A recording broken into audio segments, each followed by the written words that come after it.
কি ব্যাপার নেহা আপু, কি হয়েছে? তুমি ক্লাসরুমের দরজা কেন বন্ধ করছো?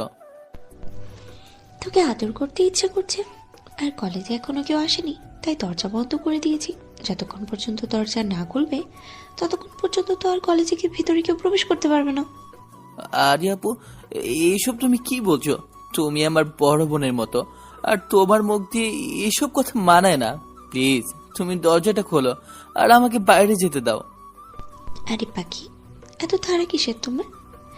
এতদিন তোকে একা পেয়েছি, আর আজ তোকে আদর না করে ছেড়ে দেব?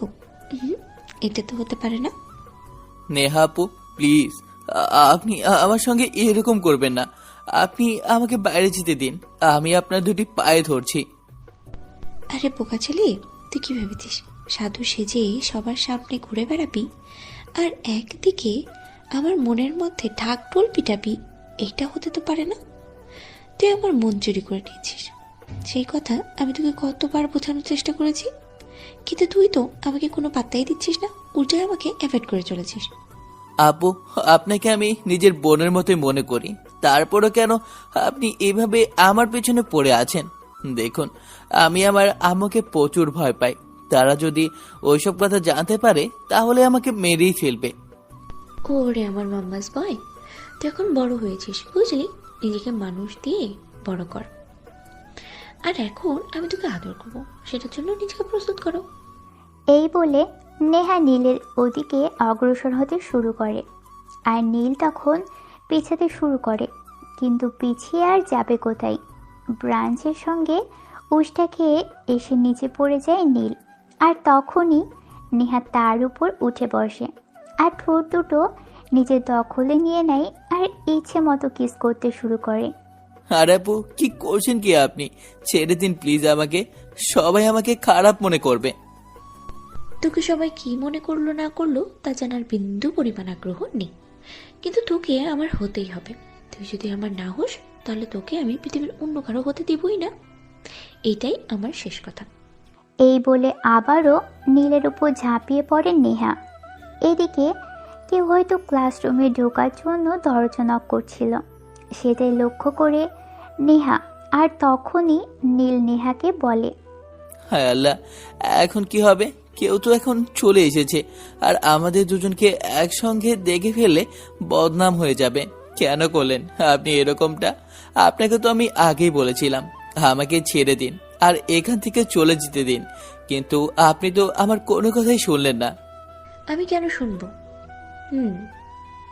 কারণ তুই তো আমার কথা শুনিস না। তোকে আমি খুব সুন্দর করে বুঝিয়ে বলেছিলাম আমার প্রস্তাব মেনে নিতে, কিন্তু তুই তো নিসনি। এখন তোর সঙ্গে কি হবে সেটা তুই দেখতে থাক। এই কথা বলে নেহা নিজের শরীরের কাপড়ের বেশ কিছুটা অংশ ছিঁড়ে ফেলে আর চিৎকার করতে থাকে। কে আছো বাইরে? আমাকে বাঁচাও, বাঁচাও! নীল আমার সর্বনাশ, লুটে নিল সবকিছু, আমাকে বাঁচাও! আরে নেহাপু, কি করছেন এটা আপনি? আর কেনই বা করছেন আমার সঙ্গে? আমি আবার আপনার সঙ্গে কি করলাম? আপনি তো নিজে এসব কিছু করেছেন, আমি তো আপনাকে বাধা দিচ্ছিলাম, কিন্তু আপনি তো আমার কোনো কথাই শুনছিলেন না, আর এখন আমাকেই দোষারোপ করছেন। চুপ কর তুই, এখন আমি কি করি সেটা তুই শুধু দেখতে থাক। কে আছো বাইরে? বাঁচাও আমাকে, প্লিজ আমাকে বাঁচাও! নেহার এমন চিৎকার শুনে অনেক ছেলে মেয়ে সেখানে এসে জড়ো হয়। কিছুতেই সে তো দরজা খুলছিল না ভিতর থেকে, তাই তারা বাইরে থেকে দরজা ভেঙে ভিতরে প্রবেশ করে আর নেহা নীলকে অন্তরঙ্গ অবস্থায় দেখে ফেলে। তখন সেখানে উপস্থিত থাকা কিছু ছেলে নীলকে ধরে মারতে থাকে। নীল তখন তাদের অনেকেই রিকোয়েস্ট করে বলতে থাকে যে সেসবের কিছুই করেনি, কিন্তু ওই ছেলেগুলো কোনোভাবেই নীলের কথা শুনছিল না আর তাকে ধরে খুব মারছিল। তখনই সেখানে ভার্সিটির প্রিন্সিপাল এসে উপস্থিত হয় আর সবাইকে জিজ্ঞেস করে, কি ব্যাপার, কি হয়েছে এখানে? তোমরা নীলকে ধরে এভাবে মারছো কেন? আর এখানে এত মানুষই বা কেন জড়ো হয়েছে? তখনই নেহার নাটক শুরু হয়ে যায় আর সে কান্না করতে করতে প্রিন্সিপাল স্যারের পিছনে দাঁড়িয়ে বলতে থাকে, স্যার, নীল আমার সব শেষ করে দিয়েছে। আজ একটু আগে আগে কলেজে এসেছিল, কারণ বাসায় কেউ ছিল না, একে ভালো লাগছিল না তাই, কিন্তু তাড়াতাড়ি কলেজে আসাটাই আমার জন্য কাল হয়ে দাঁড়াবে সেটা আমি ভাবতে পারিনি। নীল আজ আমার সঙ্গে যেটা করেছে সেটা আমি কোনোদিনও কল্পনাও করতে পারিনি। আরে এসব কি বলছো তুমি? নীলকে তো আমরা সবাই খুব ভালো ছেলে বলেই জানি, কিন্তু কি এমন করলো তোমার সঙ্গে? আমাদের খুলে বলো তো, না হলে আমরা বুঝবো কি করে। স্যার, আমি ক্লাসরুমে এসেছিলাম একা, তখন নীল আসে আর দরজাটা বন্ধ করে দেয়। তারপরে তারপরে আশা করি আপনাদেরকে আর কিছু বলতে হবে না।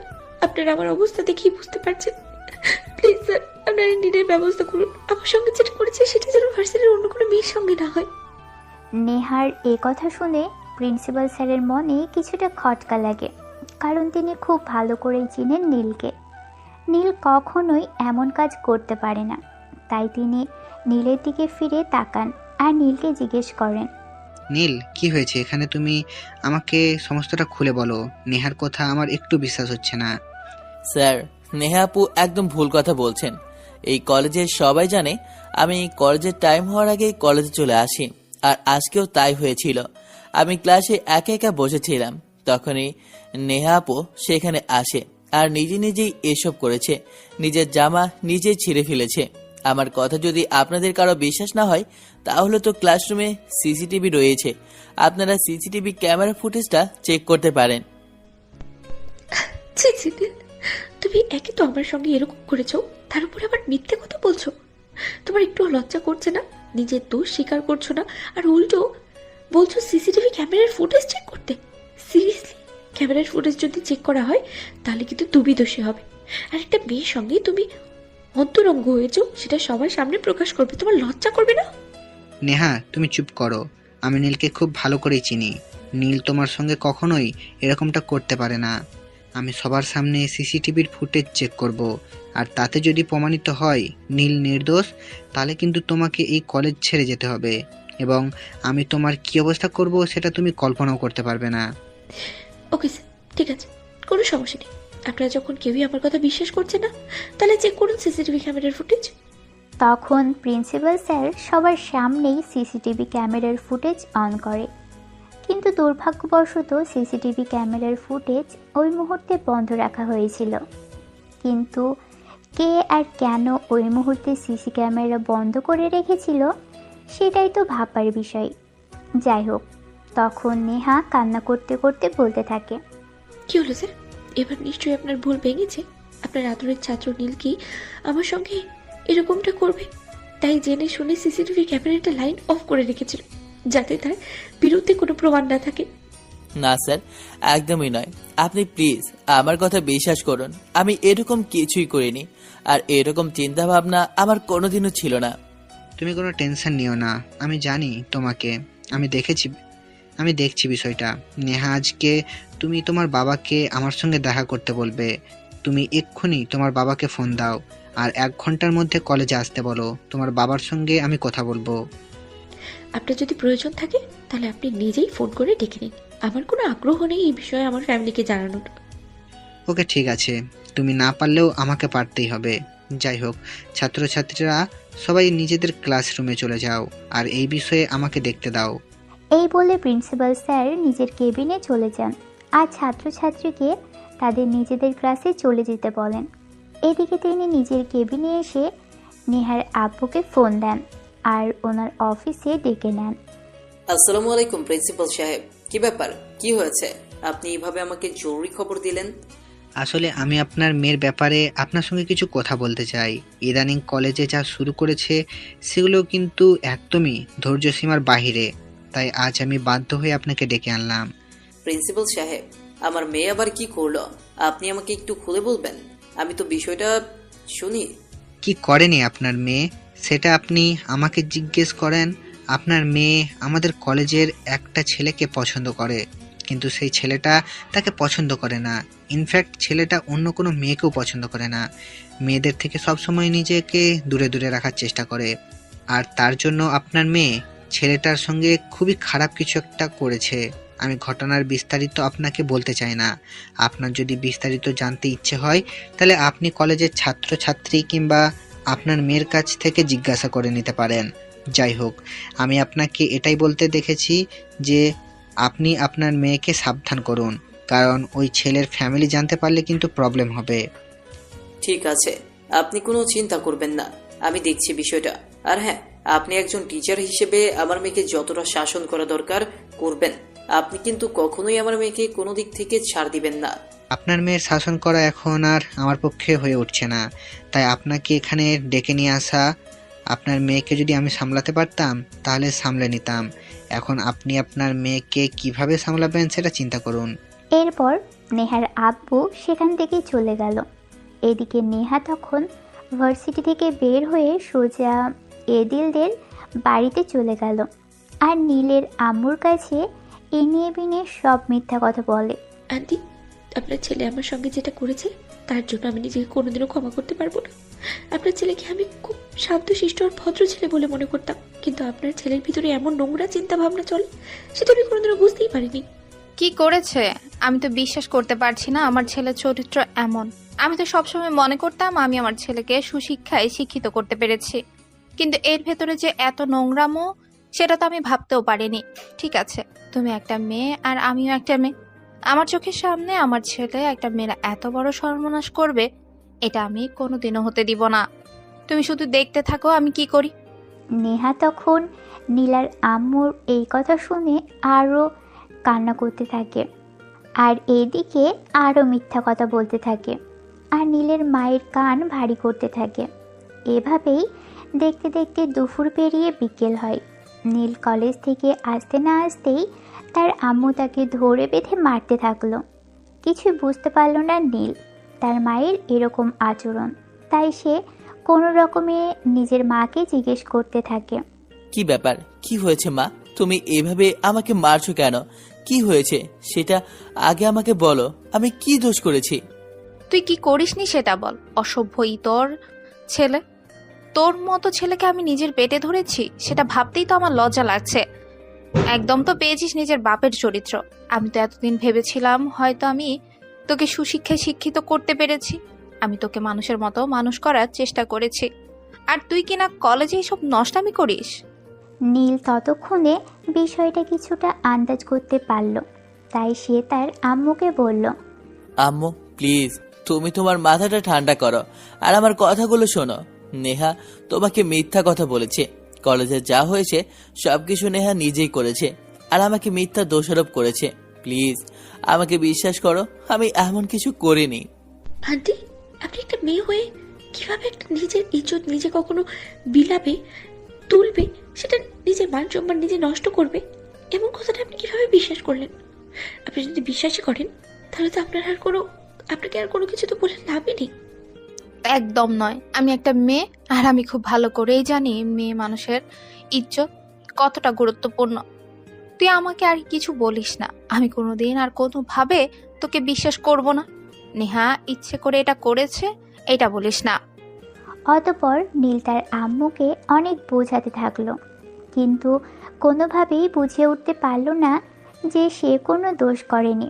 তার মা তো এটা বিশ্বাস করে নিল বেহার সঙ্গে নীল ইচ্ছে করে এসব করেছে, কিন্তু মা হয়েও নিজের সন্তানকে বুঝল না।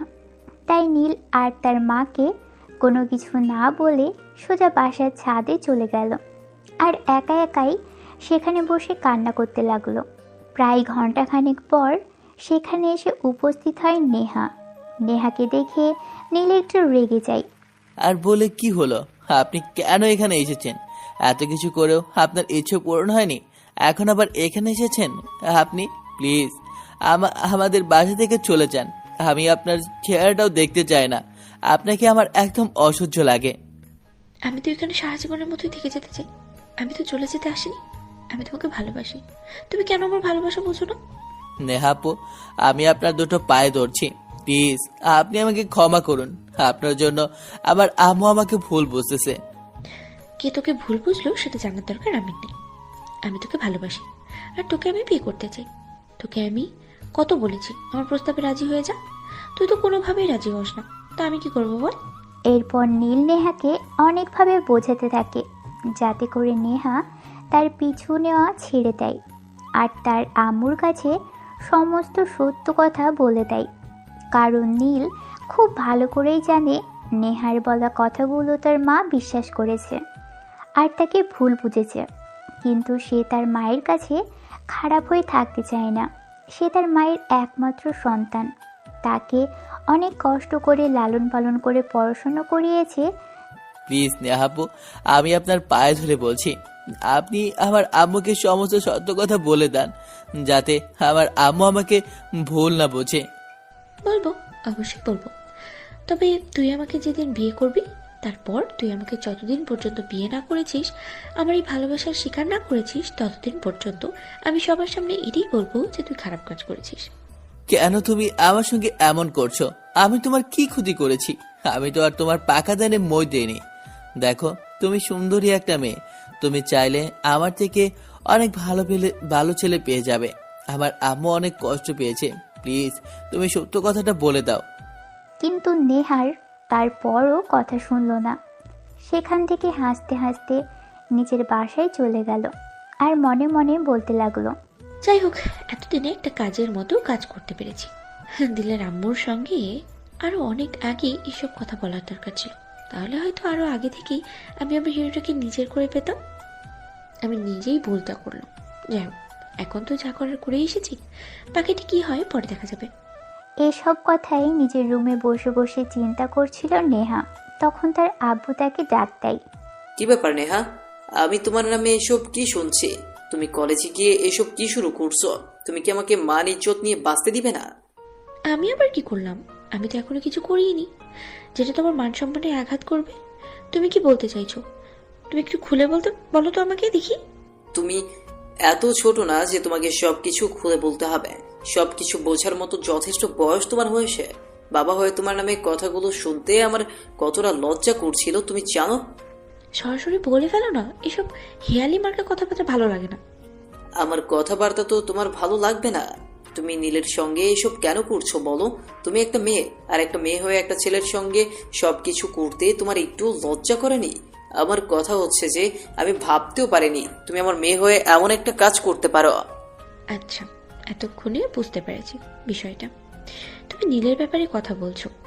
দেখো, এই ব্যাপারে তুমি কোনো কথা বলবে না, আর বলে কোনো লাভও হবে না, কারণ নীলকে আমি ভালোবাসি। সমস্ত পৃথিবীর বিনিময়ে হলেও আমি আমার তাকে লাগবে। তাকে পাওয়ার জন্য আমি যা ইচ্ছে তাই করতে পারি। তুমি এতটা নির্লজ্জ কবে থেকে হয়েছ আমি সেটাই বুঝতে পারছি না। নিজের আব্বুর সঙ্গে এইভাবে কথা বলতে তোমার একটুও লজ্জা করছে না? কেমন মেয়ে আমি জন্ম দিয়েছি আমি সেটাই ভাবতে পারছি না। ছি ছি, আমার ঘৃণা লাগছে নিজের প্রতি। তাহলে জন্ম দিয়েছিলি কেন? আচ্ছা ঠিক আছে, জন্মের পর গলা টিপে মেরে ফেললেই তো পারতে। তাহলে তো আর আমার জন্য তোমার মান ইজ্জত নষ্ট হয়ে চলে যেত না। দেখো, আমার কাছে ভালোবাসাটা গুরুত্বপূর্ণ, কারণ মান সম্মানটা আমি আমার ভালোবাসা কাছে পেয়ে যাব। এই জন্য আমি সবকিছু করতে পারি। আল্লাহ গো, আমার এই দিনটাও দেখতে হলো। নিজের মেয়ের মুখ থেকে এমন কথাবার্তা শুনতে হচ্ছে, এইসব তো আমি বিশ্বাস করতে পারছি না। আল্লাহ, তুমি আমাকে উঠিয়ে নাও, আমি সবকিছু আর সহ্য করতে পারবো না। এরপর নেহা চলে আসলো আর নিজের রুমে বসে বসে নিজের ভালোবাসার মানুষটাকে কল্পনা করতে থাকে। এদিকে দেখতে দেখতে বিকেল গড়িয়ে সন্ধ্যা, আর সন্ধ্যা পেরিয়ে রাত হয়ে গেল। নেহা তখনও ব্যালকনিতে বসে নিজের ভালোবাসার মানুষটার কথাই চিন্তা করছে। কি করলে সে তার ভালোবাসার মানুষটাকে নিজের করে পাবে, আর কিভাবে সে তার ভালোবাসার মানুষটাকে নিজের করে নেবে, এগুলোই। অপরদিকে নীল তার সম্পূর্ণ বিপরীতে চিন্তা ভাবনা করছে, কারণ সে নেহাকে ভালোবাসার চোখে দেখে না। সে প্রেম ভালোবাসার মতো জিনিসগুলোতে নিজেকে জড়াতে চায় না, কারণ সে প্রেম ভালোবাসা বিশ্বাস করে না।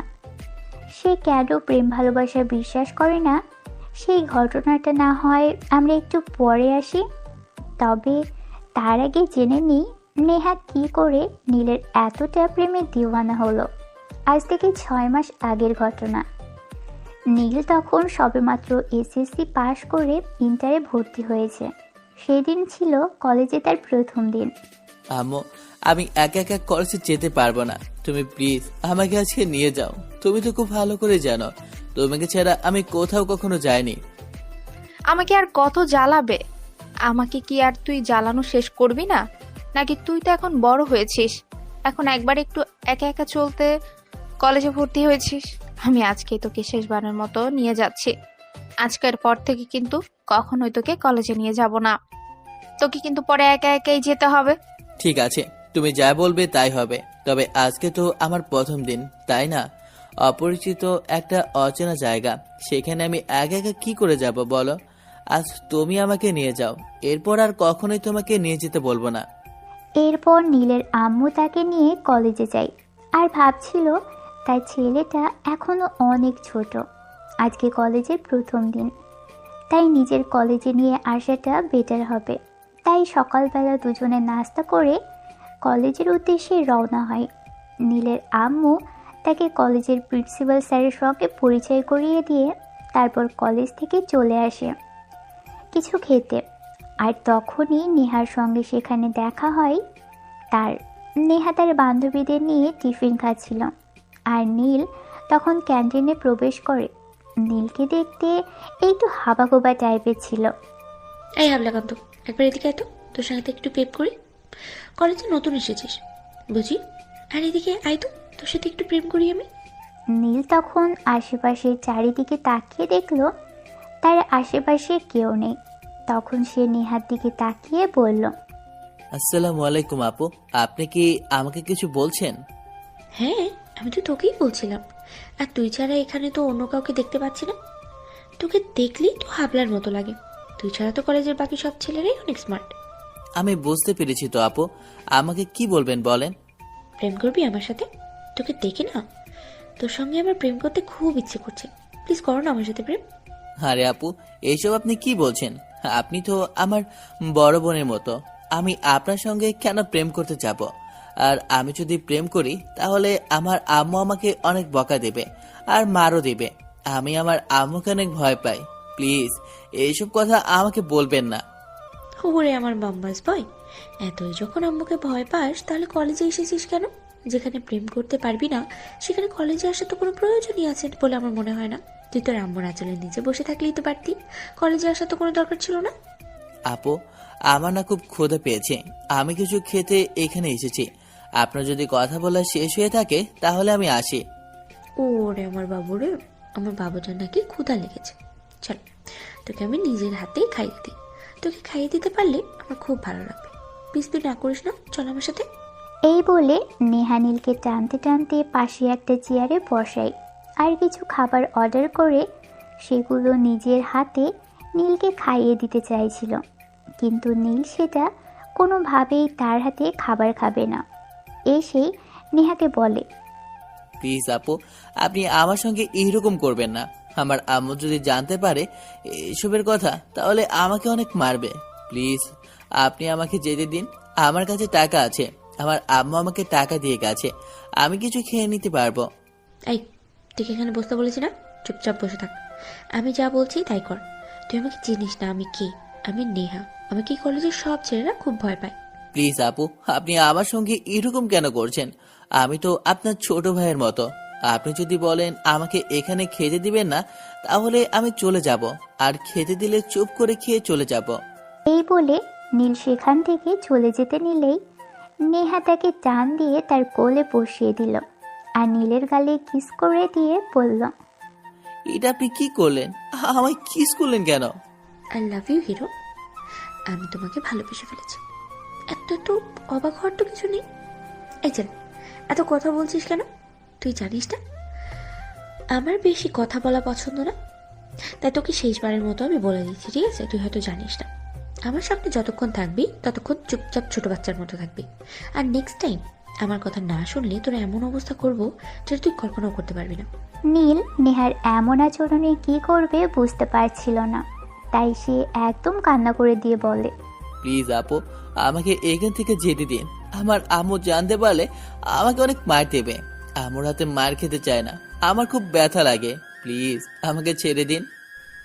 ঠিক আছে বেবি, আজকে তুই কলেজে প্রথম এসেছিস তাই তোকে ছেড়ে দিলাম, কিন্তু আজকের পর থেকে কখনোই আর তোকে ছেড়ে দেব না, এটা মনে রাখিস। যাই হোক, বাসায় গিয়ে আমার শাশুড়ি মাকে সালাম দিস আর বলে দিস বাসায় উনি দেখাশোনা করলেই চলবে, আর কলেজে তো আমি আছি। এইসব আপনি কি বলছেন আপু? আমি কলেজে পড়াশোনা করতে এসেছি, আর আপনি কেন আমার দেখাশোনা করতে যাবেন? আপনিও তো একজন স্টুডেন্ট, আর আপনি এখানে পড়াশোনা করতে এসেছেন, আমাকে কেয়ার কেয়ার বা দেখাশোনা করতে হবে না। এই ছেলে, তোকে একবার না বলেছি আমার মুখের উপরে কথা বলবি না? আমার মুখের উপরে কথা বলা একদম পছন্দ না। তুই কি আমার কথা শুনতে পাস নাই নাকি? নাকি শুনলেও না শোনার ভান করছিস? না না আপু, আমি আপনার কথা শুনতে পেয়েছি। আচ্ছা ঠিক আছে, কোনো সমস্যা নেই। আমি আর কখনই আপনার মুখের ওপর কোনো কথা বলবো না। এবারের মতো দয়া করে আমাকে ক্ষমা করে দিন। ঠিক আছে, আমি তোকে ক্ষমা করে দেবো যদি তুই আমাকে আই লাভ ইউ বলিস। নেহার এমন কথায় নীল অনেকটা ঘাবড়ে গিয়ে বলে, কি বলছেন আপনি? আমার বড় বোনের মতো আমি আপনাকে আই লাভ ইউ কেন বলবো?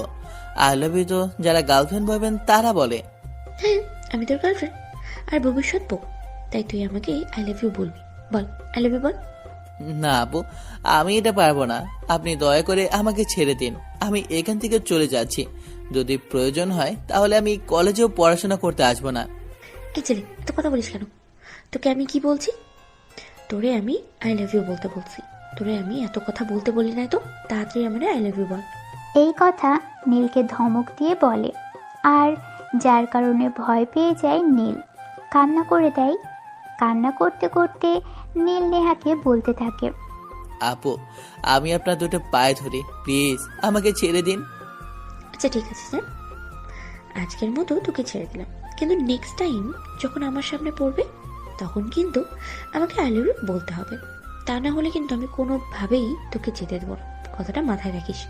নীল ছাড়া পেয়ে দৌড়ে ক্লাসরুমে চলে আসে আর ক্লাসরুমে বসে কান্না করতে থাকে। এটা দেখে ক্লাসের কিছু স্টুডেন্ট তার দিকে এগিয়ে আসে আর তাকে বলে, কি ব্যাপার নীল, তুমি এখানে বসে বসে কান্না করছো কেন? কোনো সমস্যা নাকি? ক্যান্টিনে একটা মেয়ে আমাকে জোর করে আই লাভ ইউ বলাতে চায়। আমি বলেছি এসব বললে আমার আম্মু আমাকে অনেক মার দেবে, কিন্তু তারপরও মেয়েটা আমার কোনো কথাই শুনতে চায় না, আমাকে অনেক জোরাজোরি করে।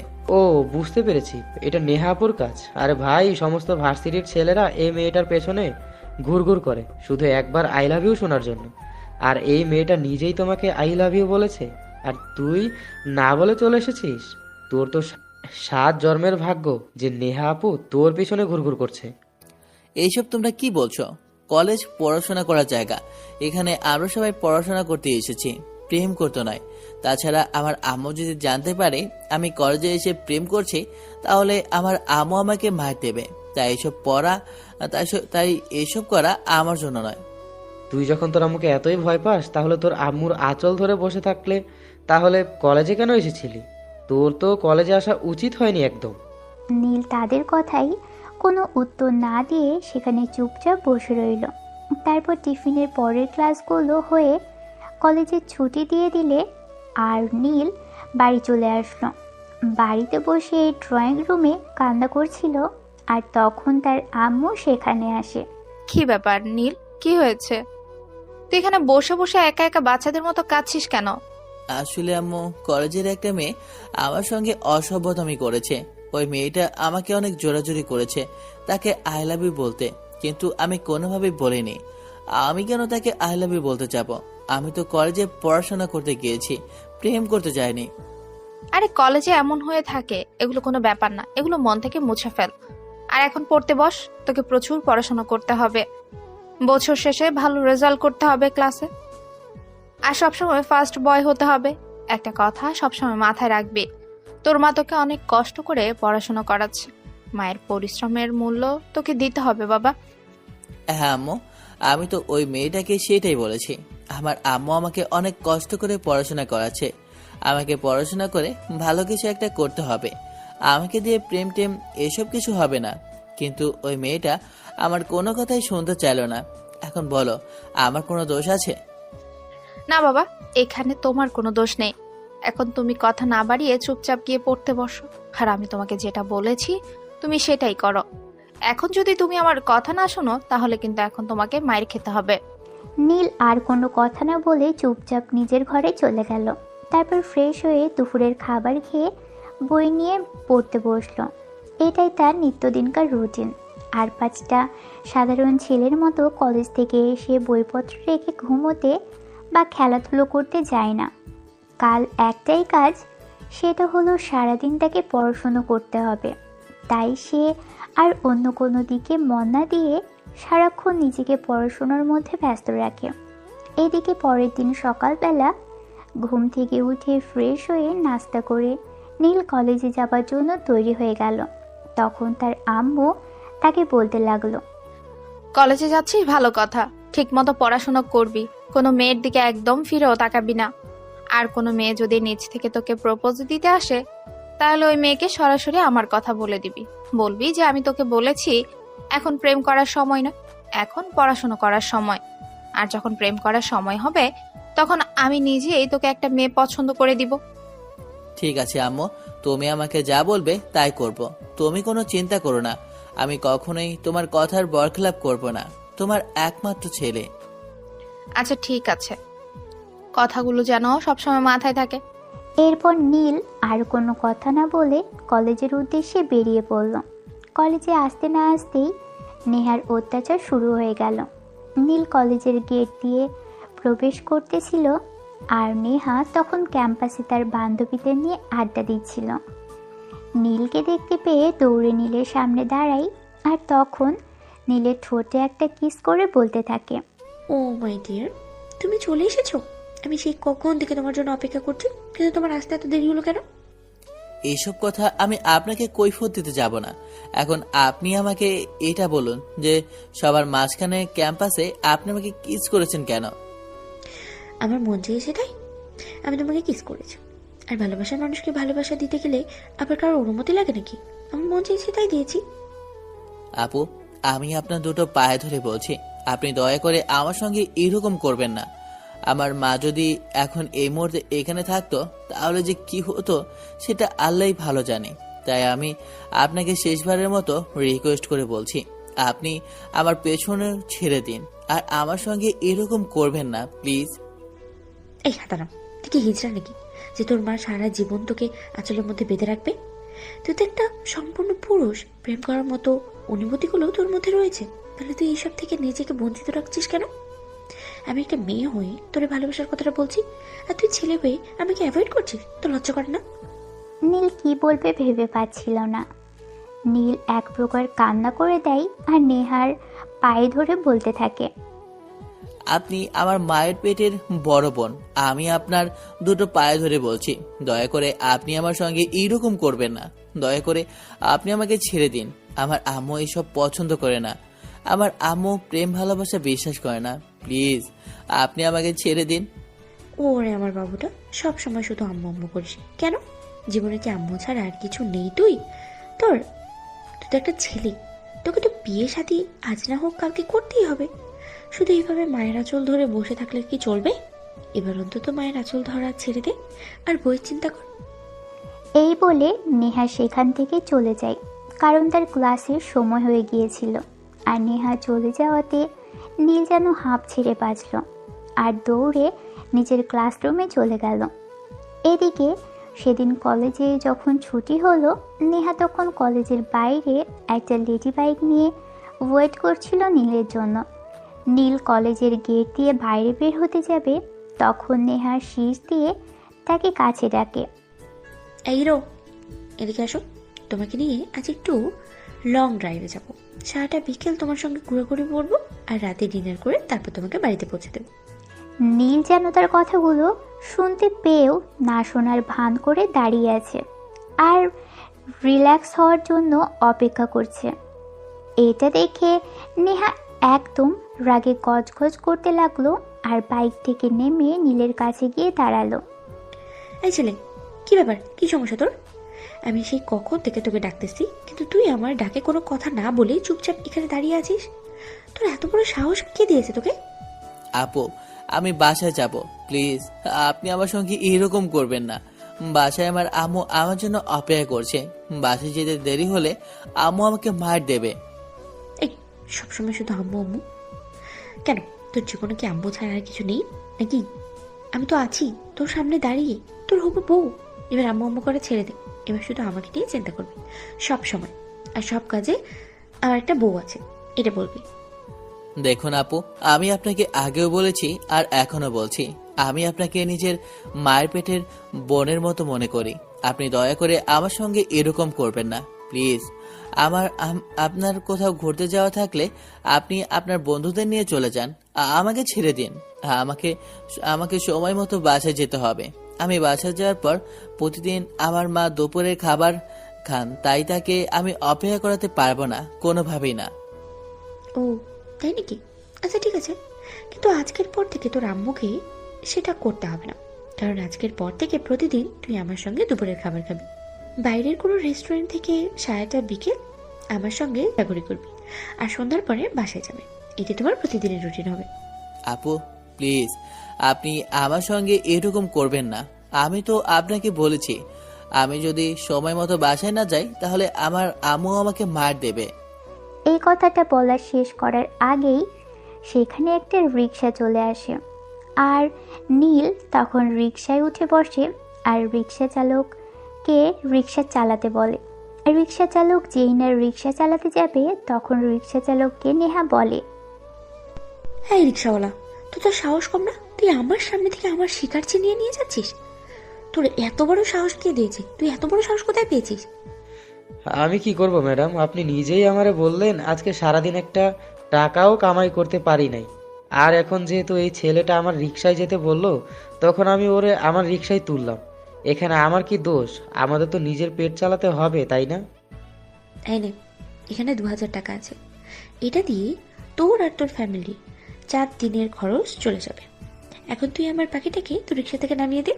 আপনাকে অনেক ধন্যবাদ আপা, যেখানে সারাদিন কাজ করে আমি 20 টাকা কামাতে পারলাম না, আর সেখানে আপনি আমাকে পুরো 2000 টাকা দিলেন। আল্লাহ আপনার মঙ্গল করুক আর আপনার ভালোবাসা সফল হোক। এই ছেলে, আপনি আমার রিক্সা থেকে নামেন। আপা আপনারে যেখানে নিয়ে যেতে চাই আপনি আপার সঙ্গে যান।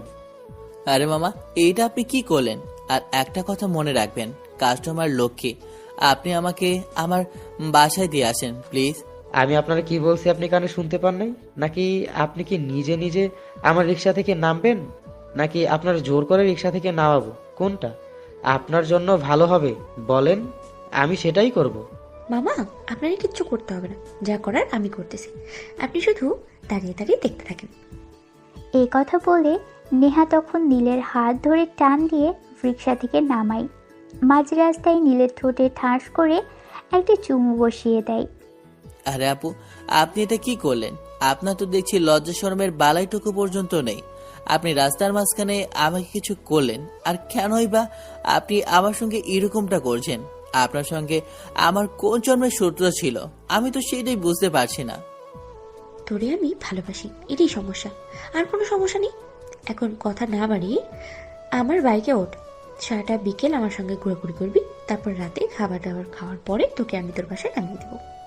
নীল আর কোনো উপায় না পেয়ে নেহার সঙ্গে ঘুরতে যেতে রাজি হয়।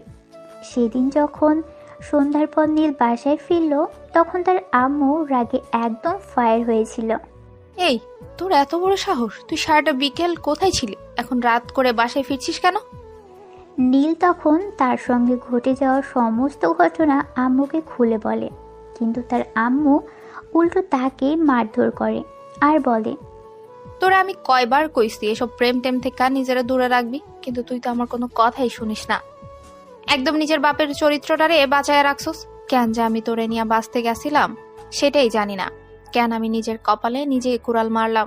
সুখ আমার কপালে নেই, তাই তো আমি সুখ পাবো কি করে? আম্মু প্লিজ, তুমি আমাকে বিশ্বাস করো, এখানে আমার কোনো দোষ নেই। আমি যেতে চাই নাই, ওই মেয়েটা আমাকে জোর করে নিয়ে গেছে। প্লিজ তুমি আমার কথা বিশ্বাস করো। আমি তোর কোনো কথা শুনতে চাই না, তুই আমার সঙ্গে কোনো কথা বলবি না। আমি এখন আর তোর চেহারাটাও দেখতে চাই না, তুই এক্ষুনি আমার চোখের সামনে থেকে চলে যা।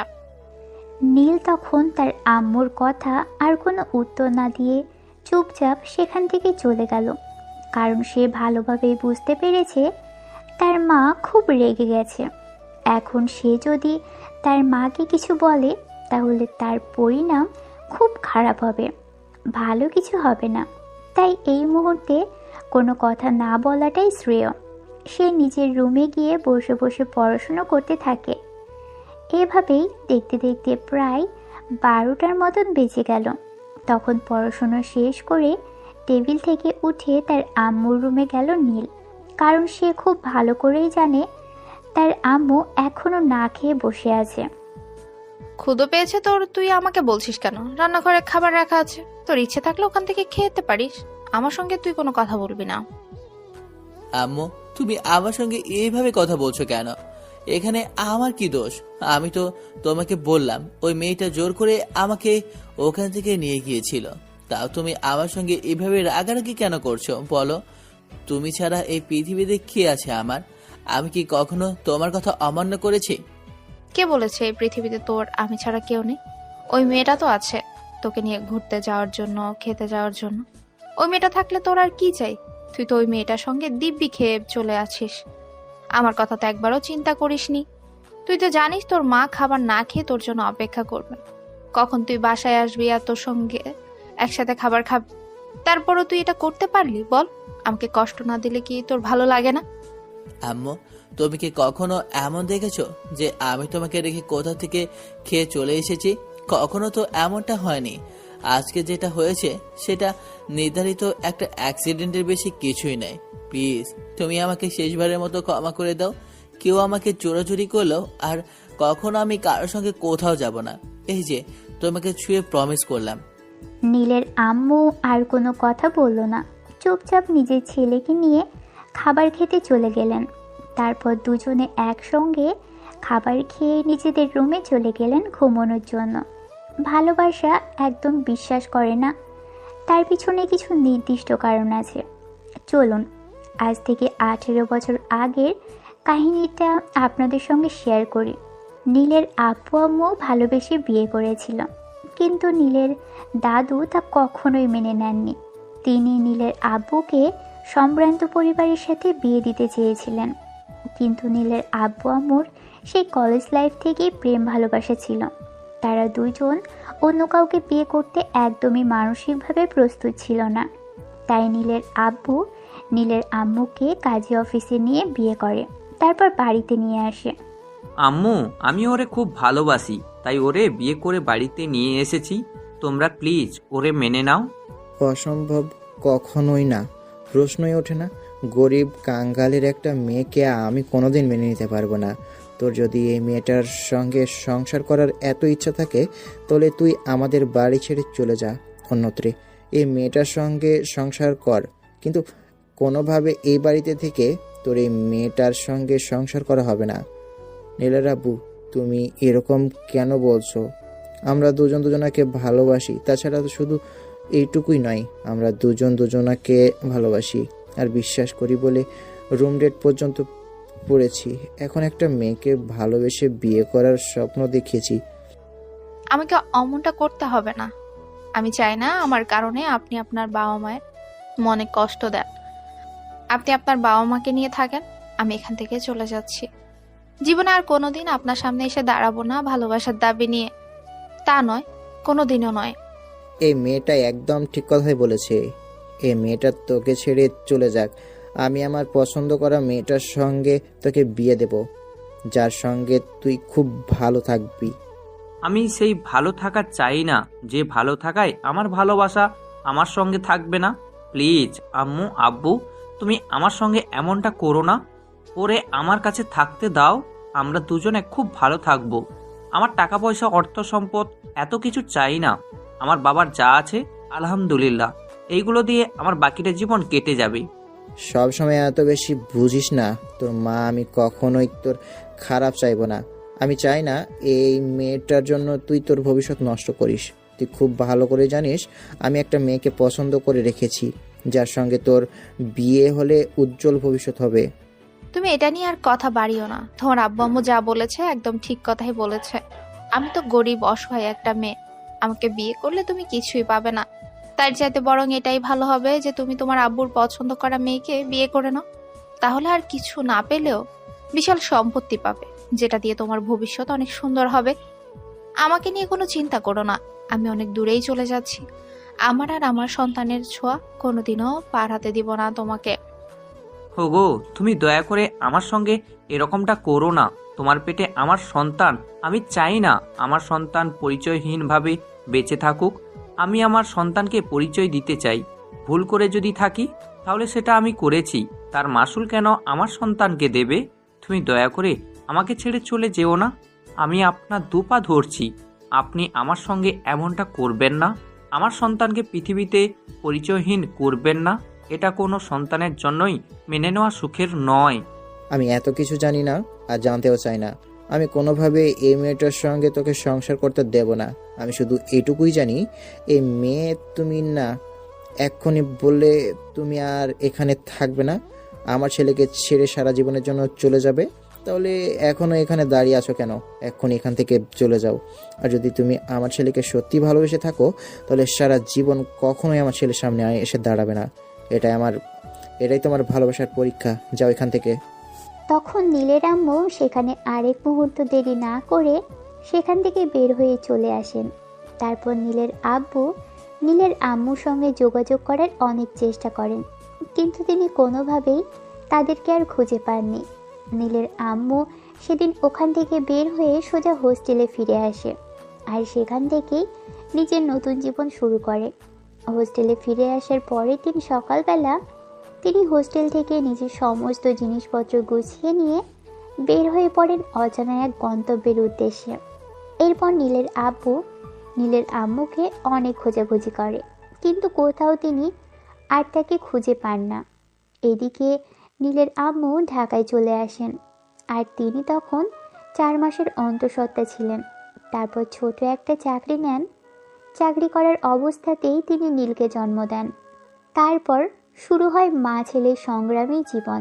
অনেক কষ্ট করে নীলকে এ পর্যন্ত পড়ালেখা করিয়েছেন তিনি কোনোদিনই নীলকে কোনো মেয়ের সঙ্গে বন্ধুত্ব বা খুব বেশি মেলামেশা করতে দেননি।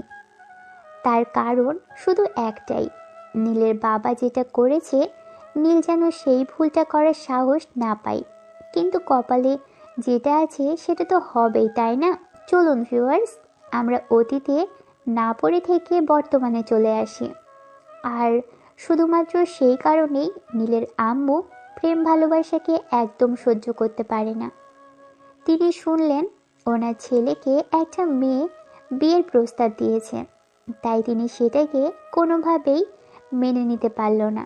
নীল তখন তার আম্মুকে অনেক রিকোয়েস্ট করে রান্নাঘরে নিয়ে যেতে। এরপর দুইজনে একসাথে বসে খাবার খেয়ে নেয়। এভাবেই চলতে থাকে দিনকাল। নেহা নীলকে বিরক্ত করত, এটা তো তার প্রতিদিনকার অভ্যেস হয়ে দাঁড়িয়েছে। সে যদি নীলকে বিরক্ত না করত, তাহলে যেন তার পেটের ভাত হজম হতো না। যেভাবেই হোক নীলকে তার বিরক্ত করারই ছিল। সেটা একসময় আস্তে আস্তে এত পরিমাণে বেড়ে গেল, যার ফলে আপনারা নিজের চোখেই দেখতে পেলেন। তো ভিউয়ার্স, চলুন এখন বর্তমানে কি হচ্ছে সেটাই আমরা জেনে নিই। এই ঘটনার পরের দিন থেকে নীলের আম্মু তাকে আর কলেজে আসতে দিত না। নীল তার আম্মুকে অনেকবার বুঝিয়ে বলেছে যেন তিনি নীলের পড়াশোনাটা বন্ধ না করেন, কিন্তু তিনি কারোর কথা শুনেন না। প্লিজ আম্মু, তুমি আমার সঙ্গে এমনটা করো না। আমার পড়াশোনাটা বন্ধ করে দিও না। আমি পড়াশোনা ছাড়া কি নিয়ে বাঁচবো বলো? পড়াশোনাটা ছেড়ে দিলে তো আমার ভবিষ্যৎ একদম অন্ধকার হয়ে যাবে। তুমি কি চাও আমার সঙ্গে এরকমটাই হোক? আমি কখনোই চাইনি তোমার সঙ্গে এমনটা হোক। আমি সবসময় চেয়েছি তুমি ভালো কিছু করো এবং তোমার সঙ্গে ভালো কিছু হোক। কিন্তু তুই তো নিজের এই কপালে শনি ডেকে এনেছিস। তোকে আমি কতবার বলেছিলাম প্রেম ভালোবাসার মতো জিনিসগুলো থেকে সবসময় দূরে দূরে থাকতে। কখনোই তো ভালোবাসার মতো জিনিসগুলোকে নিজের ইনভলভ করবি না, সেটা তো তোর জন্য খারাপ হবে। কিন্তু তুই কি আমার কথা শুনেছিস, নাকি আমার কথা নিজের কানে নিয়েছিস? আম্মু, আমি কোনোভাবেই বুঝতে পারছি না তুমি এইসব বিষয়গুলোর জন্য কেন আমাকে দোষারোপ করছো। আমি কি নিজের ইচ্ছেতে এগুলো করছি? ওই মেয়েটাই তো জোর করে আমাকে দিয়ে এগুলো করে নিয়েছে। আমি তো আর ইচ্ছে করে এগুলো করিনি। তারপরও তুমি কেন আমাকে রাগ দেখাচ্ছ? দয়া করে আমার সঙ্গে আর এমন করো না। অতপর নীল আরও অনেক কথা বলে, কিন্তু তার আম্মু কোনোভাবেই রাজি হয় না তাকে কলেজে যেতে দিতে। তাই সে হাল ছেড়ে দিয়ে নিজের রুমে বসে বসে কান্না করতে থাকে। কেন তার সঙ্গেই এরকমটা হলো? তার সঙ্গে তো একটু ভালো কিছু হতে পারত। তার তো পড়াশোনাটা করার অনেক ইচ্ছে ছিল, কিন্তু এই মেয়েটা কেন তার জীবনে এলো? আর কেনই বা তার জীবনটা কীরকম এলোমেলো করে দিল? অপরদিকে নেহা কলেজে এসে নীলকে কোথাও খুঁজে না পেয়ে একদম পাগলের মতন হয়ে গেল। তার চোখের সামনে যাকে পাচ্ছিল তাকেই জিজ্ঞেস করছিল নীলের ব্যাপারে। নীলের ব্যাপারে কারো কাছেই কোনো আপডেট না পেয়ে সোজা প্রিন্সিপাল স্যারের কেবিনে চলে গেল নেহা। স্যার, নীল কোথায়? নীল এখনো কলেজে আসেনি। সেটা আমি কি করে বলবো? আমি কি নীলের গার্ডিয়ান নাকি? তার বাড়ির সিকিউরিটি গার্ড আর না তোমার টাকা দিয়ে কেনা চাকর যে আমি নীলের খবর রেখেছি?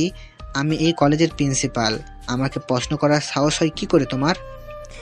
আমি সরি স্যার, আপনাকে এইভাবে প্রশ্নটা করা উচিত হয়নি। কিন্তু স্যার, নীল আজ কলেজে আসেনি।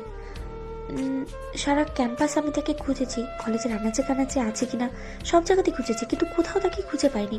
নীল কেন কলেজে আসেনি সেটা কি আপনি আমাকে বলতে পারবেন? নীল কেন কলেজে আসেনি সেটা তো আমার চাইতে তোমার ভালো জানার কথা, কারণ তুমি তো গতকাল নিজেই নীলের আম্মুর কাছে নীলের নামে উল্টোপাল্টা বিচার দিয়ে এসেছো। তারপর এখন আবার আমার কাছে এসে ব্যাপারে জিজ্ঞাসা করছো। তার মানে স্যার, আপনি কি মিন করতে চাইছেন নীলের আম্মু নীলকে বাড়িতে আটকে রেখেছে? সেটা জানানো আমার কর্তব্য নয়। সে একজন স্টুডেন্ট, কলেজে পড়াশোনা করে। তার যদি মন চায় সে কলেজে আসবে, পড়াশোনা করবে, আর যদি মন না চায় করবে না। এর বেশি কোনো বিষয়ে জানার আগ্রহ আমার নেই। তুমি এখন আসতে পারো, আর এই ব্যাপারে তুমি আমাকে কোনো প্রশ্ন কখনোই করবে না। নেহা তখন আর কোনো কথা না বলে চুপচাপ প্রিন্সিপাল স্যারের কেবিন থেকে বের হয়ে আসে এবং তার বাইক নিয়ে সোজা কলেজ থেকে নীলের বাড়িতে চলে আসে। দরজার সামনে দাঁড়িয়ে কলিং বেলে চাপ দিতে কিছুক্ষণ পরই নীলের আম্মু এসে দরজা খুলে দেয় এবং নেহাকে দরজার বাইরে দাঁড়িয়ে থাকতে দেখে তিনি বলেন, কি ব্যাপার নেহা, কি হয়েছে সকালবেলা? তুমি এখানে কেন? আবার কোনো সমস্যা হয়েছে নাকি? সমস্যা তো বাইরে হয়নি, কিন্তু এখানে হয়তো হতে পারে। নীল কোথায়? নীল আজকে কলেজে যায়নি কেন? এটা জেনে তুমি কি করবে? এটা তো তোমার জানার কথা নয়, কারণ নীল তো কলেজে গেলে তোমাকে বিরক্ত করে। আর গতকাল তোমার সঙ্গে যেটা করেছে, এরপর তো তোমার নীলের খবর রাখার কথাই না। তাহলে তুমি কেন নীলের খোঁজ করছো? আন্টি, আমি আপনার সমস্ত প্রশ্নের উত্তর পরে দিচ্ছি, আগে আপনি বলুন। নীল, আমার নিঃশ্বাস বন্ধ হয়ে আসছে। আমি আগে নীলের সাথে দেখা করতে চাই, ঠিক আছে? তারপর আমি আপনাকে সবকিছু খুলে বলবো। আমি তোমাকে নীলের সঙ্গে দেখা করতে দিতে পারবো না। তুমি এক্ষুনি এই মুহূর্তে আমার বাড়ি থেকে ছেড়ে চলে যাও, আর এটাই ভালো হবে যদি তুমি কোনোদিনও আর নীলের সঙ্গে দেখা করতে না আসো, কারণ আমি চাই না নীল তোমার সঙ্গে কোনো সম্পর্ক রাখুক। আর সবচাইতে বড় কথা হলো, তুমি কোটিপতি বাবার একমাত্র আদরের দুলালি, আর নীল সাধারণ গরিব মায়ের সন্তান। তার মায়ের এত টাকা পয়সা নেই যে তোমাকে তাদের বাড়ির বউ করে আনতে পারবে। আর সবচাইতে বড় কথা হলো, তুমি নীলের চাইতে সিনিয়র, আর তার চাইতে বয়স হচ্ছে সিনিয়র একটা মেয়েকে আমি কখনোই তার জন্য চুজ করব না। আন্টি প্লিজ, আপনি নীলের সঙ্গে আমাকে দেখা করতে দিন। নীলের সঙ্গে দেখা করাটা আমার খুবই জরুরি। আমি নীলকে ছাড়া থাকতে পারছি না, তাকে আমি খুব ভালোবাসি। প্লিজ আপনি আমার সঙ্গে এরকমটা করবেন না, আমাকে একটাবার নীলের সাথে দেখা করতে দিন। আমি তো তোমাকে বললাম আমি নীলের সঙ্গে কোনোভাবেই দেখা করতে দিব না। তুমি এক্ষুনি এখান থেকে চলে যাও। আমি চাই না তুমি নীলের সঙ্গে কোনো কথা বলো। বুঝতে পেরেছি, এভাবে কাজ হবে না। নীলকে আমার নিজেকেই খুঁজে নিতে হবে। এই নীল, কোথায় তুমি? আমারটাকে সাড়া দাও। আমি তোমার সঙ্গে দেখা করতে এসেছি, তোমাকে ছাড়া বেঁচে থাকা আমার পক্ষে সম্ভব নয়। প্লিজ নীল, তুমি আমারটাকে সাড়া দাও। কত বড় অসভ্য আর নির্লজ্জ একটা মেয়ে, আমি সেটাই বুঝতে পারছি না। আমি আমার ছেলেকে তোমার সঙ্গে দেখা করতে দিতে চাচ্ছি না, আর তুমি কিনা একটা মেয়ে হয়ে আমার ছেলের সঙ্গে দেখা করতে চাইছো। আমার ছেলের চাইতে বয়সে বড় হয়েও তুমি আমার ছেলেকে নিজের বয়ফ্রেন্ড বলে দাবি করছো। তোমার লজ্জা করছে না? তুমি এক্ষুনি আমার বাড়ি থেকে বের হয়ে যাও, তা না হলে কিন্তু তোমার সঙ্গে খারাপ কিছু হবে। আমার সঙ্গে যা ইচ্ছে তাই হোক, কিন্তু তারপরেও আমি এই বাড়ি ছেড়ে কোনোভাবেই বের হয়ে যাব না। এই বাড়িতে আমার ভালোবাসার মানুষ আছে, আমি আমার ভালোবাসার মানুষের সঙ্গে দেখা করে তারপরেই বাইরে যাব। তাতে আপনি আমাকে যাই বলুন আর না কেন, আর যত অপমানই করুন না কেন, কোনো অপমানই আমার গায়ে লাগবে না, কারণ ভালোবাসার কাছে আমার সব কিছুই অন্ধ। এই কথা বলে নেহা সারা বাড়িতে নীলকে তন্ন তন্ন করে খুঁজতে থাকে, কিন্তু নীলকে কোথাও খুঁজে পায় না। তখন শেষের ঘরটা এসে থেমে যায়। ওই ঘরের দরজা বাইরে থেকে তালাবদ্ধ ছিল। নেহার মনে সন্দেহ জাগে, এই রুমে নীলকে লুকিয়ে রেখেছে তার আম্মু। তাই সে নীলের আম্মুকে বলে, আন্টি এই রুমের দরজাটা খুলে দিন। আমি শিওর এই রুমের মধ্যেই আপনি নীলকে লুকিয়ে রেখেছেন। আপনি প্লিজ আমার নীলের সঙ্গে দেখা করতে দিন। তুমি আজ কেন আমার ছেলের সঙ্গে দেখা করতে চাইছো? গতকাল তো তুমি আমার ছেলের নামে যা ইচ্ছে তাই বলে গেছো। আমার ছেলে খারাপ, আমার ছেলে হ্যান ত্যান। তবে আজ কেন আবার এই খারাপ ছেলেটাকে খুঁজতে এসেছো? কারণ আমি তাকে ভালোবাসি। আমি তাকে অনেকবার আমার ভালোবাসার কথা বুঝাইতে চেয়েছি, কিন্তু সে বুঝেই ওঠেনি। সে আমাকে অ্যাভয়েড করে চলেছে। তাই আমি নিজেই তার সঙ্গে সবকিছু করেছি, যাতে সে বাধ্য হয় আমাকে ভালোবাসতে আর নিজের জীবন সঙ্গী বানাতে। এই কথা বলে নীলের আম্মু নেহাকে জোর করে তাদের বাড়ি থেকে বের করে দেয় এবং বাড়ির দরজা বন্ধ করে দেয়। নেহা বাড়ির দরজার সামনে দাঁড়িয়ে অনেক কান্নাকাটি করে আর চিৎকার চেঁচামেচি করে, কিন্তু নীলের আম্মু সেসব নিজের কানে তুলে না। তিনি নিজের মতো করেই থাকতে শুরু করেন। অনেকক্ষণ কান্নাকাটি আর চিৎকার চেঁচামেচি করে নেহা নিজেদের বাড়িতে চলে যায়। নেহার এমন কান্না ভেজা চোখ দেখে তার আব্বু তাকে জিজ্ঞেস করে, কি ব্যাপার নেহা, তোমার চোখ এরকম ভেজা ভেজা কেন? তুমি মনে হয় অনেক কান্নাকাটি করেছো। কি হয়েছে তোমার? আব্বু, নীলকে আমি ভালোবাসি। নীলকে ছাড়া আমি বেঁচে থাকতে পারবো না। পৃথিবীর বিনিময়ে হলেও আমার তাকে লাগবে। প্লিজ আব্বু, নীলকে আমার করে দাও। আমি বুঝতে পারছি না নেহা, তোমার কি হয়েছে? তুমি কেন বয়সে ছোট একটা ছেলেকে বিয়ে করতে চাইছো? নীল এখনো ছোট বাচ্চা। একজন মেয়ে হিসেবে তোমার বিয়ের বয়স হলে, নীলের কিন্তু এখনো বিয়ে করার মতো বয়স হয়নি, আর মন মানসিকতা কোনোটাই তৈরি না। তুমি যদি বিয়ে করতে চাও তাহলে তোমার জন্য কি দেশে ছেলের অভাব পড়েছে নাকি? নীলের চাইতে অনেক ভালো ছেলের সঙ্গে তোমার বিয়ে দিব। আমি বুঝতে পারছি না তোমরা কেন আমার সঙ্গে এরকমটা করছো। আমি নীলের চাইতে ভালো কাউকে বাঁচতে পারবো না। আমার নীলকেই লাগবে, কারণ আমি নীলকে ভালোবাসি। কি এমন আছে ছেলেটার মধ্যে যেটা পৃথিবীর সমস্ত ছেলেদের এনে দিলেও তুমি পাবে না? আচ্ছা ঠিক আছে, তুমি আমার একমাত্র মেয়ে, তোমার জন্য আমি সবকিছু করতে পারি। আর এটা তো সামান্য একটা ছেলে। ওই ছেলের বাড়ির ঠিকানা দাও, আর তোমার আম্মু আজকে যাবে ওই ছেলের সঙ্গে কথা বলতে। নেহা তখন তার বাবা মাকে নিজের বাড়ির ঠিকানা দেয়। আর সেদিন বিকেলবেলা নেহার আব্বু আম্মু নীলদের বাড়িতে চলে আসে, কিন্তু দরজা খুলে ভিতরে প্রবেশ করেই তো নেহার আব্বু, কি ব্যাপার ভাবি, আপনি এখানে? এই প্রশ্নটা তো আমার করার ছিল। আপনারা দুজন এখানে কি করছেন? আর আমার বাড়ির ঠিকানাই বা পেলেন কোথায়? আমি তো আপনাদের ছেড়ে অনেক দূরে চলে এসেছিলাম, যেখানে আপনাদের কোনো ছায়া আমার আর আমার ছেলের উপরে না পড়ে। তাহলে আপনারা এখানে এসেছেন কেন? আসলে পৃথিবীটা তো গোল। আমরা না চাইলেও আমাদের জীবনে অনেক মানুষের সঙ্গে দেখা হয়ে যায়, আর আমাদের ভাগ্য হয়তো এটাই লেখা ছিল। কারণ কি জানেন, আপনার ছেলেকে আমার মেয়েটা ভালোবাসে। নেহা সে আমাদের একমাত্র আদরের রাজকন্যা। তাহলে তো বলাই চলে, আল্লাহ পাক যা করে ভালোর জন্যই করে। আমি আপনাদের মেয়েকে আমার বাড়ি থেকে তাড়িয়ে দিয়ে খুব ভালো একটা কাজ করেছি, কারণ আপনাদের বাড়ির মেয়েকে আর যাই হোক কখনো আমি আমার পুত্রবধূ হিসেবে গ্রহণ করব না। প্লিজ ভাবি, এভাবে বলবেন না। দোষ যদি করে থাকে সেটা আমার শাশুড়ি করেছে, কিন্তু তার শাস্তি আপনি আমার মেয়েকে দিতে পারেন না। আমার মেয়েটা আপনার ছেলেকে ভালোবাসে। আমি যদি জানতাম দীর আপনার ছেলে, তাহলে আমি আরো আগেই আপনার সঙ্গে কথা বলতে আসতাম। দুর্ভাগ্যবশত এসেও কোনো লাভ হতো না, কারণ আমি পৃথিবী উল্টে গেলেও আপনার মতো লোকদের সঙ্গে কোনো আত্মীয়তা করতে চায় না। আমার ছেলে তার পিতৃ পরিচয় পেতে পারেনি। এত টাকা এত কিছু থাকার পরেও তাকে কোনো কিছু ছাড়াই বড় হতে হয়েছে। এখানে তো আমি কোনোভাবেই আমার ছেলেকে আমি ফিরিয়ে দিতাম না।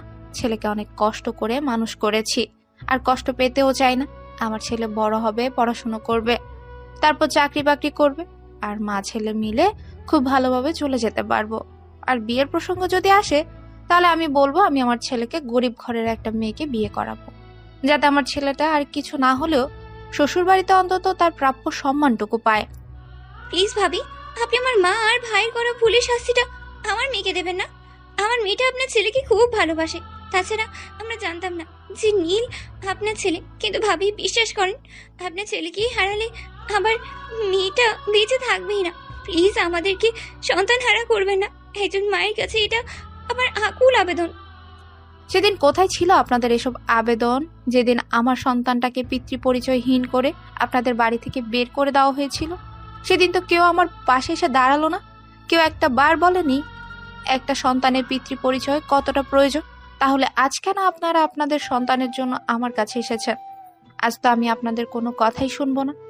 আপনারা আমার বাড়ির গেস্ট হয়ে এসেছেন, ভালো কথা। নাস্তা পানি খান, তারপর এখান থেকে চলে যান। এই কথা বলে নীলের আম্মু তাদেরকে আর কোনো কথা বলার সুযোগ না দিয়েই সেখান থেকে চলে গেলেন। আর নেহার আব্বু আম্মুকে বাধ্য হয়ে সেখানে থেকে চলে আসতে হলো। নেহার আব্বু নীলদের বাড়ি থেকে বের হয়ে সোজা নীলের আব্বুর সঙ্গে দেখা করতে চলে গেলেন। সেখানে গিয়ে নীলের আব্বুকে সমস্ত ঘটনা খুলে বলেন। সব কিছু শুনে নীলের আব্বু বলে, আমি কি করব সেটা তুমি আমাকে বলো, কি করার আছে? এখানে আমার ভাবি 16টা বছর স্ত্রী সংসার ছাড়া থেকেছে। আমার কি কষ্ট হয় না? আমার কি একবারও মনে চায়নি আমার সন্তানকে কোলে নিতে, এক রাত তাদের পাশে ঘুমাতে? আমার মায়ের রাগ আর তাদের কাছে আমাকে হার মানতে হয়েছে, আমার ভালোবাসাকে বলিদান দিতে হয়েছে। এখন যদি আমার ছেলে তার মায়ের কথা শুনে, তাহলে তো আমি তাকে কিছু বলতে পারবো না, কারণ এটা তো প্রকৃতির নিয়ম। আমি আমার মায়ের কথা মতো চলছি, এখন আমার ছেলে তার মায়ের কথা মতো চলছে। প্লিজ ভাইজান, এখন যা করার আপনাকেই করতে হবে। আপনি ছাড়া এখানে আর কিছুই করার মতো কেউ নেই। আপনার ভাগ্নিটা কাউকে ভালোবেসে তিলে তিলে শেষ হয়ে যাবে, এটা কি আপনি নিজের চোখের সামনে হতে দিতে পারবেন? আমিও আমার ভালোবাসার মানুষগুলোকে হারিয়ে অনেক কষ্ট করেছি, কিন্তু কেউ সেটা বুঝেনি। যাই হোক, আমি যাব নীলের আম্মুর সঙ্গে দেখা করতে, কিন্তু তারা যদি আমার প্রস্তাব মেনে না নেয়, তাহলে কিন্তু আমার কিচ্ছু করার থাকবে না। প্লিজ ভাইজান, আপনি একবার তাদের সঙ্গে কথা বলেন, আমি আশা করি তারা আপনার কথা শুনবে। নীলের আব্বু নেহার আব্বুর প্রস্তাব মেনে নেয় এবং নীল আর তার মায়ের সঙ্গে দেখা করার প্রস্তুতি নেয়। পরের দিন সকাল 10টায় নেহার আব্বুর দেওয়া ঠিকানা অনুযায়ী চলে যায় আর দরজার সামনে দাঁড়িয়ে কলিং বেল চাপ দেন। পরপর এসে নীলের আম্মু দরজা খুলে দেয়। তিনি নীলের আব্বুকে দেখে খুব একটা অবাক হননি, কারণ তিনি এটা আগে থেকেই জানতেন এবং তিনি নীলের আব্বুকে অবাক করে দিয়ে প্রশ্ন করেন, এখন কি আপনিও ওদের হয়ে ওকালতি করতে এসেছেন? আমরা কি ভেতরে এসে বসে কথা বলতে পারি? ভেতরে এসে বসবেন কোথায়? তো বসার মতো তো জায়গাটুকুও নেই। আমরা তো খুবই গরিব, যেখানে আমাদের মা ছেলের খেয়ে পড়ে কোনো রকম দিন যায়। তাই তো আপনাদেরকে, আপনার ভাগ্নিকে আমাদের বাড়ির বউ বানাতে চাইনি, আর এখন দেখছি আপনি নিজে ওকালতি করতে এসেছেন। প্লিজ, তোমার যা বলার বলো, আজ আমি তোমার সব কথা শুনবো। তবে ভেতরে আসতে দাও, তারপর বসে তোমার সঙ্গে কথা বলি। তখন সেখানে নীল এসে উপস্থিত হয় আর তার আম্মুকে বলে, কি ব্যাপার আম্মু, পুরুষ মানুষের কথা শোনা যাচ্ছে? আমাদের বাসায় পুরুষ মানুষ আসলো কোথা থেকে? তুমি কার সঙ্গে কথা বলছো? ওটাই বুঝি আমার ছেলে? হ্যাঁ মিস্টার মির্জাফর চৌধুরী, আমি আপনার ছেলে নীল। কিন্তু আপনি এখানে কেন এসেছেন? আমি তো কখনোই আপনাকে আমার বাবার পরিচয় দেইনি, আর ভবিষ্যতে দেবে বলে চিন্তা ভাবনা করছি না। এখানে কেন এসেছেন আপনি? আমি জানি তোমরা দুজনেই আমার উপর অনেক রেগে আছো, আর তোমাদের রাগ করাটা স্বাভাবিক, কিন্তু প্লিজ তোমরা আমার কথাটা ঠান্ডা মাথায় শোনো। আমি তোমাদের কিছু বলতে এসেছি। আপনি আমাদেরকে কি বলতে এসেছেন সেটা আমরা মা ছেলে খুব ভালো করেই জানি। আপনি নেহাপুর হয়ে ওকালতি করতে এসেছেন, তাই তো? কিন্তু বিশ্বাস করেন, যদিও আমি মনে মনে ভেবেছিলাম আম্মুকে মানিয়ে আমাদের বাড়িতে দিয়ে আসব, কিন্তু যখন থেকে শুনলাম সে আপনার ভাগ্নে, তখন থেকে বিশ্বাস বিষয়ে আমার বিন্দুমাত্র আগ্রহ নেই। আমি কোনোদিনও নেহাপুকে আমাদের বাড়িতে নিয়ে আসব না। এখন যেতে পারেন। নিজের ছেলের মুখ থেকে তো শুনে নিয়েছো, এখন আর কেন এখানে বসে আছো? চলে যাও প্লিজ। আমি চাই না আমার ছেলে তোমার সঙ্গে আরো খারাপ আচরণ করুক। আমি অপরাধ করেছি, তোমরা আমাকে কথা শোনাবে, এটাই স্বাভাবিক, কিন্তু আমি এখান থেকে ফিরে যেতে আসিনি। আমার যদি এখান থেকে যেতে হয়, তাহলে আমি তোমাদের দুজনকে দিয়েই তারপরে যাব, একা যাব না। তোমরা আমাকে ছেড়ে চলে আসার পর আমি পাগলের মতো তোমাদের খুঁজেছি, কিন্তু কোথাও তোমাদের খোঁজ পাইনি। ভাগ্যে ফিরে আজ আমি তোমাদের খোঁজ পেয়েছি। এখন আর আমি তোমাদেরকে ছেড়ে যাব না। শোনেন মিস্টার চৌধুরী, আপনাদের তো টাকা পয়সা, অর্থ সম্পদ, আভিজাত্য কোনো কিছুরই অভাব নেই। আমাদের তো কোনো কিছুই নেই, আমরা তো আমাদের মতোই আছি। আপনাদের কোনো বিরক্ত করিনি, তাহলে আপনি কেন এখানে এসেছেন? আমরা মা ছেলে ভালো আছি, আমাদের আর কাউকে প্রয়োজন নেই। আপনি এখান থেকে চলে যেতে পারেন, তা না হলে কিন্তু বাধ্য হব আপনাকে আমাদের বাড়ি থেকে বের করে দিতে। আমি জানি আমি কত বড় অপরাধ করেছি, কিন্তু শোনো, কোনো সন্তান যদি 1000টা অপরাধ করে তাহলে বাবা মা ক্ষমা করে দেয়। অপরাধ করেছি, সেটাও তুমি আমাকে ক্ষমা করতে পারছো না, যারে এক আকাশ পরিমাণ অভিমান জমে আছে। তোমার কেন? তোমার সব কিছু থাকতেও কোনো কিছু ছিল না। কার জন্য দায়ী ছিলেন? আমার মা। জানো, তোমরা চলে যাওয়ার পর আমি পাগলের মতো তোমাদের খুঁজেছি, কিন্তু কোথাও তোমাদের খুঁজে পাইনি। তোমরা চলে যাওয়ার ঠিক 2 বছর পর আবার বাবা মাকে ছেড়ে চলে যায়। তখন আমি একদম ভেঙে পড়েছিলাম। তারপর তোমার ফুফু, মানে আমার বোন, সে আমাকে তার কাছে দিয়ে আসে, দেখাশোনা করে। তারপর থেকে আমি ওদের কাছেই থাকছি। ওসব কাহিনী আমাকে শুনে কোনো লাভ হবে না। আমি আমার মাকে নিয়ে খুব ভালো আছি। এখন আপনি কেন এসেছেন এখানে? আপনার সম্পদের লোভ দেখাতে আমাকে? আমি কারো সম্পদের ধার ধারি না। আমি আর আমার মা খুব ভালো আছি। আপনি প্লিজ এখান থেকে চলে যান। তুমি এখানে চুপচাপ দাঁড়িয়ে শুনছো? তুমি তো জানো আমি তোমাকে কতটা ভালোবাসতাম, আর এখনো ঠিক ততটাই ভালোবাসি। প্লিজ তুমি আমাদের ছেলেকে একটু বুঝিয়ে বলো, সে যেন আমাকে ভুল না বুঝে। একবার অন্তত বাবা বলে ডেকে আমার এই অতৃপ্ত আত্মাটাকে একটু তৃপ্তি দিতে। এ বলে নীলের আপু কান্নায় ভেঙে পড়ে। তখন নীলের আপু নীলকে বলে, নীল, তুমি এত বড় হয়ে গেছো সেটা আমি বুঝতে পারিনি। তুমি তোমার বাবার মুখে মুখে তর্ক করছো। উনি তোমার জন্মদাতা বাবা হন। তুমি ওনার কাছে ক্ষমা চাও নীল। আম্মু, তাহলে এতদিন কোথায় ছিল আমার জন্মদাতা পিতা? যখন তুমি আমাকে নিয়ে এত কষ্ট করে সময় পার করেছো তখন কোথায় ছিল? বাবার ভালোবাসা কোথায় ছিল? ওনার যখন দরকার ছিল তখন কেন তিনি আমাদেরকে নিয়ে তার মায়ের কাছ থেকে চলে আসেনি? কেন আমাকে এতটা বছর পিতৃ স্নেহ থেকে বঞ্চিত করেছেন? নীল, তুমি তোমার মুখটা বন্ধ করবে? তুমি মুখে মুখে তর্ক করা শিখে গেছো। আমি তোমাকে কি বললাম আর তুমি কি করছো? তোমাকে বলেছি তুমি তোমার বাবার কাছে ক্ষমা চাইবে। তুমি সেটা না করে তুমি আবারও আমার সঙ্গেও তর্ক করছো। তুমি জানো তুমি কত বড় অপরাধ করছো? হ্যাঁ আম্মু, আমি জানি। নিজের জন্মদাতা পিতার সঙ্গে তর্কে আমি যেতে চাইনি কখনোই। কোনোদিনও আমি নিজের বাবার পরিচয় দিতে পারিনি। আমাকে কতটা অসম্মান পেতে হয়েছে সেটা আমার বাবা জানেন না, তাই ওনাকে একটু জানিয়ে দেওয়ার চেষ্টা করছিলাম। আমি জানি রে বাবা, আমি সব কিছুই জানি, আর তার জন্য আমি পাগলের মতো খুঁজে বেরিয়েছিলাম তোদের, কিন্তু কোথাও খুঁজে পাইনি। হয়তো আমার ভাগ্যে এটাই লেখা ছিল। জয় হোক বাবা, প্লিজ তুমি আমাকে ক্ষমা করে দাও। আর একবার বাবা বলে ডেকে আমার বুকে আসো, আমার বুকটা হাহাকার করছে। যাও নীল, তোমার বাবার কাছে ক্ষমা চাও। নীল তখন আর কথা না বলে সোজা তার বাবার কাছে চলে যায় আর বাবাকে জড়িয়ে ধরে কান্না করতে শুরু করে দেয়। তার মা বাবা তাকে এভাবে কান্না করতে দেখে নিজেকে সামলাতে না পেরে তারা সবাই একসঙ্গে কান্না করতে থাকে। এভাবেই চলে গেল বেশ কিছুক্ষণ। প্রায় আধা ঘন্টা পর নীলের আব্বু নীলকে বলল, এখন তো তুমি আমাকে তোমার পিতা হিসেবে মেনে নিয়েছো, তাই আমি তোমাকে একটা আদেশ করতে চাই। হ্যাঁ আব্বু, বলো। তুমি যা বলবে আমি তাই শুনবো। এতদিন পর তোমাকে পেয়েছি আর তোমাকে হারতে চাই না। বাকিটা জীবন 3 জন একসঙ্গেই থাকতে চাই। আমি চাই তুমি নেহাকে বিয়ে করো, তারপর নেহার সঙ্গ দিয়ে আমরা 4 জন একসঙ্গে আমাদের সুখের নীড়ে প্রবেশ করব। তুমি যখন বলছো আম্মু যদি রাজি থাকে তাহলে আমার কোনো সমস্যা নেই। তবে হ্যাঁ, আমার একটা শর্ত আছে। কি শর্ত বলো? আমি তোমার একটা কেন 1000টা শর্ত মানতে রাজি আছি।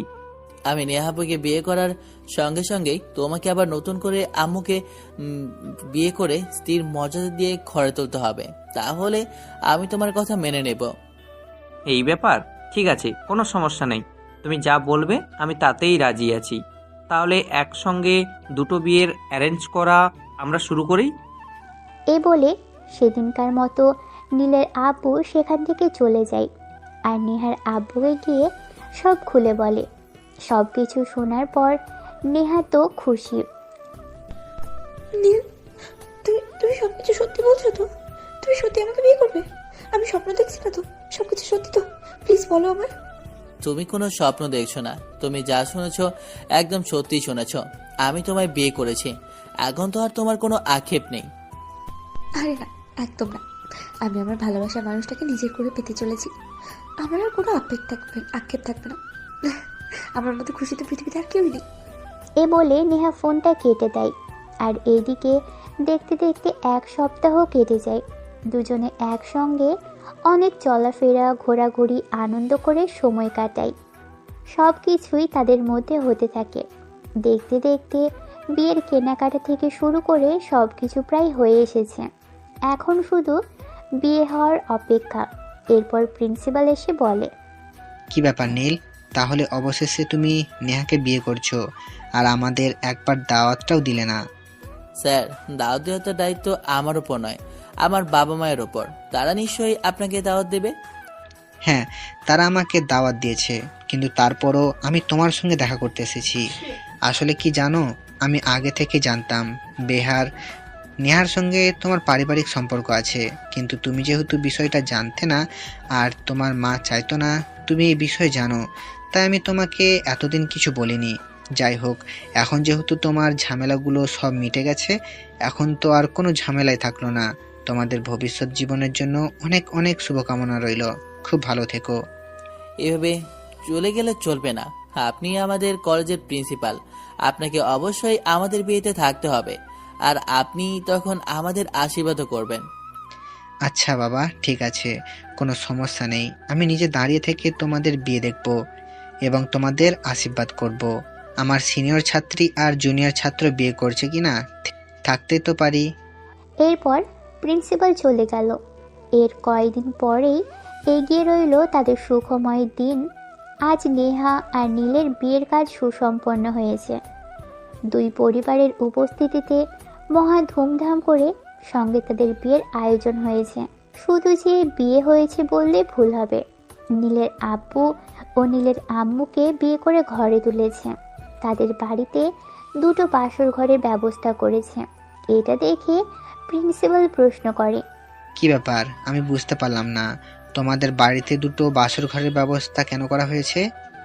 স্যার, আমার আব্বু বিয়ে করেছিলেন ঠিকই, কিন্তু এই সুসময়ে রাতটা পাননি। তাই এখন যেহেতু সময় এসেছে, আমি ছেলে হয়ে সারপ্রাইজ না দিলে হয়। হ্যাঁ, বিয়ে করেছে বলে ভেবো না সব শেষ। তোমার পড়াশোনাটা কিন্তু এখনো শেষ হয়নি। তোমার পড়াশোনা শেষ করতে হবে, তারপর যা করার করবে। হ্যাঁ স্যার, অবশ্যই। আমার মা এতদিন কষ্ট করে আমাকে পড়াশোনা করিয়েছে, এখন তো আমার সবকিছু আছে। তাহলে কেন আমি পড়াশোনা ছেড়ে দেব? অবশ্যই আমি আমার পড়াশোনাটা কন্টিনিউ করব। এ বলে প্রিন্সিপাল স্যার সেখান থেকে চলে গেলেন। তারপর বাসর ঘরে নীল চলে আসে আর নেহা তার জন্য অনেক আগে থেকেই অপেক্ষা করছিল। নীল বাসর ঘরে প্রবেশ করা মাত্রই বিছানা থেকে নেমে সালাম করতে আসলো নেহা। নীল তখন বলতে থাকে, আরে আপু, এটা তুমি কি করছো? আমি তোমার থেকে বয়সে ছোট, আর বয়সে ছোট কাউকে সালাম করতে নেই। একদম চড় মেরে না তো সব কটা দাঁত ফেলে দেবো ছ্যামড়া। তুই আমার বিয়ে করা জামাই, আর জামাইকে সালাম করবো না তো কাকে করবো? চুপচাপ এখানে দাঁড়িয়ে থাক, আমি যা করছি সেই সব আমাকে করতে দে। এই বলে নেহা নীলকে সালাম করে আর টেবিলে থাকা দুধের গ্লাস নীলের দিকে এগিয়ে দেয়। নীল দুধটুকু খেয়ে নেয়। কিরে, এখন কি বাসর করবি না এখনো আপু আপু বলে ভ্যা ভ্যা করতে থাকবি? বাসর কিভাবে করে আমি তো এর আগে কখনো বিয়ে করিনি, আমি তো জানি না। তুমি কি জানো? আমি না এর আগেও 10-12টা বিয়ে করেছি, তাই আমি জানি তোকে কিছু করতে হবে না, যা করার আমি নিজেই করে দিচ্ছি।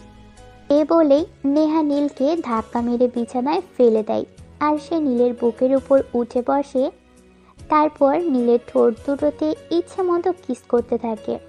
নীল প্রথমে রেসপন্স না করলেও নেহার ভালোবাসার কাছে সে স্থির থাকতে পারছিল না, তাই সে নিজেও রেসপন্স করতে শুরু করে দেয়। আর এভাবেই শুরু হয় তাদের ভালোবাসার সুন্দর মুহূর্তগুলো।